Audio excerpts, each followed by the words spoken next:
special guest with me right now. This is my son Clayton, and I am so proud of him. This is like unbelievable.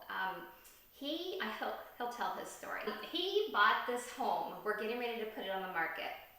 It's coming soon tomorrow, and it's going to be on market on Friday, and we're going to have an open house all weekend.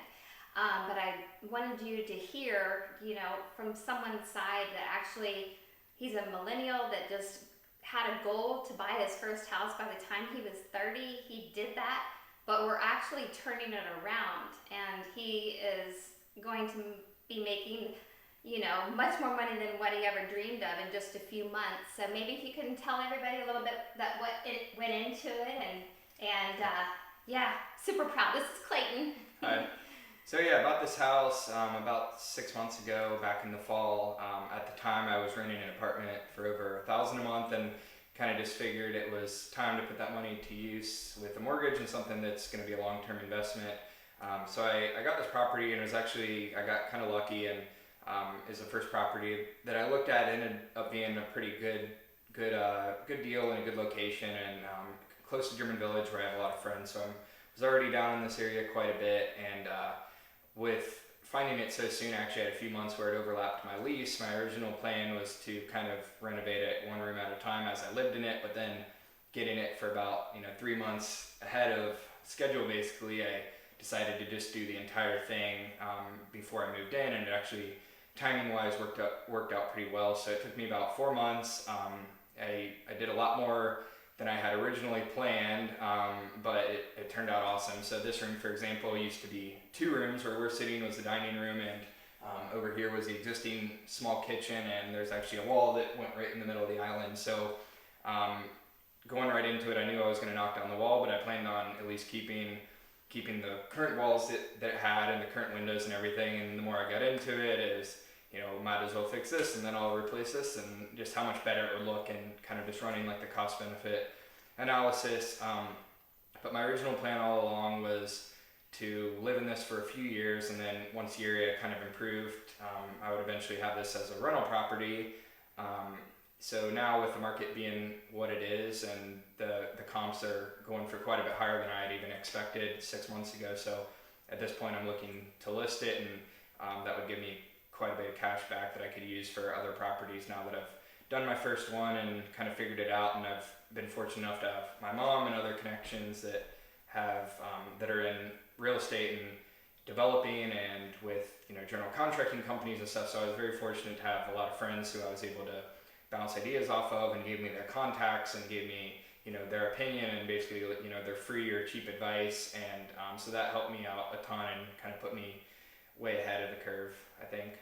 That is so exciting. Yeah, he was planning on living here, and we were all so excited for him, but then he realized, wow, now's the time to cash out and make some money. Yep. And even though he doesn't have a place to go right now, like he actually has friends he can stay with, or family. Yep. But he's doing this with, it was just such a great time for him to sell, that he's just doing it without a place to move to.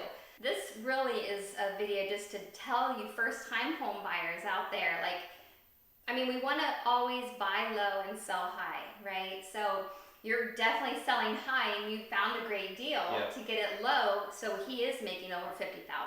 It's incredible. So the thing is that I tell my clients, buy low, sell high, and it's totally worth it. Where else can you make in just a couple months over probably $50,000?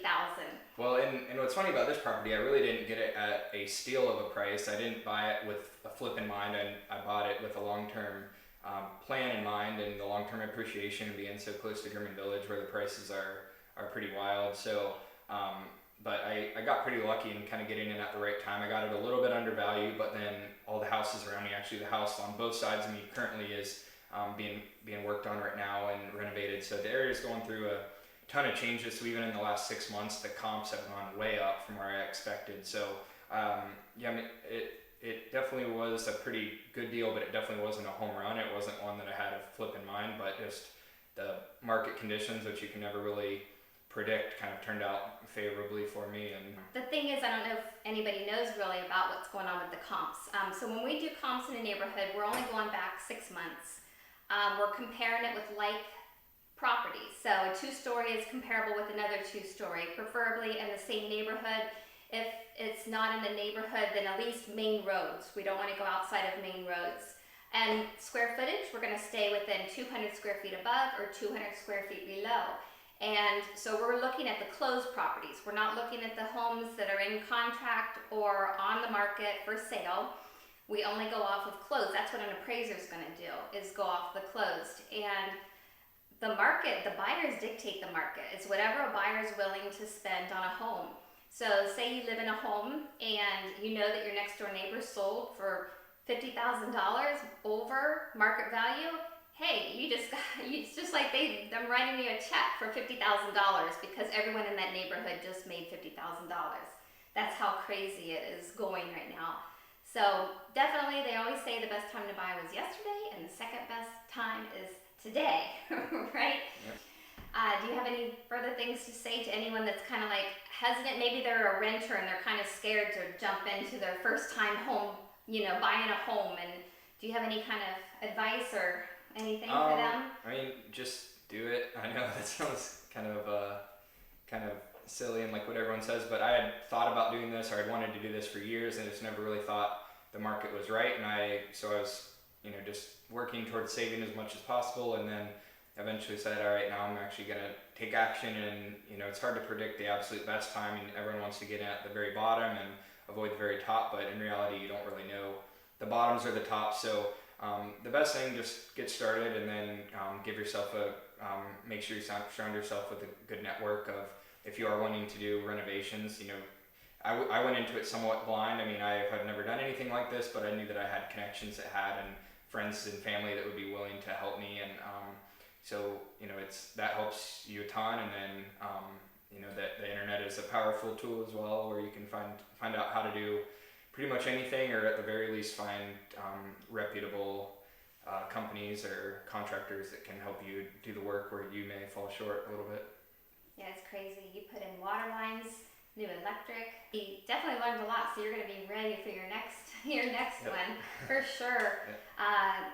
You're getting ready to actually buy a multi-family property, right? Is what your goal is next? Yeah. So one of my good friends and I are partners in a up and coming kind of real estate business. We got a triplex already that currently has tenants out in Dayton, which is where he's from, and then we have a 20-unit apartment complex out there that's under contract currently with one of his family friends. So it's not really it's not listed on the market. It's not a time-sensitive deal, but we're trying to do what we can to prepare, and that's really the only reason that I'm listing this, is that would give me access to quite a bit of cash, and for a 30% down payment is what they're wanting on this commercial property as a first-time commercial lending. That's going to come out to a pretty good amount of cash. So this. Selling this would set me up pretty well for that, and that's kind of the ultimate goal at this point. So I'm kind of doing everything I can to work towards that and make that happen. Yeah, that's awesome. One of the things I like to do, if you don't see anything on the market right now, which is really hard to find something, I can go find off-market properties. I can even go knock on doors of a neighborhood if you have a favorite neighborhood you want to live in, because there's so many people, they just don't know if it's the right time to sell. They might not know how much equity they have in their home, but they've been thinking about moving. But then also it's like, oh, where do I go? I'm going to be paying top dollar for my new home. And no, we can definitely find some where you can just pay at market value for sure. So anyways, you can message me below if you have any questions. I'd love to help you. If you're looking for value of your home, what you could actually get in equity in your home right now. We're going to be putting his on the market in just 2 days, and it will sell this weekend. That's how fast it's going. So just message me below. You can call me. My cell number's on there. And if you have any questions for Clayton, just message me here, or you can message him on Facebook. I'll tag him in this video. And if you need to message him or anything, he can direct you, in the right ways. And I'll help you any way I can too. We have a lot of connections. So it was so great explaining this to you, and this market, if you can take advantage of it, definitely do it. It's incredible right now, the money that we're putting in people's pockets. So thanks so much. Thank you, Clayton, for telling your story, and Wow. Yeah. So everyone have a great day. Thanks for watching. Bye. Bye.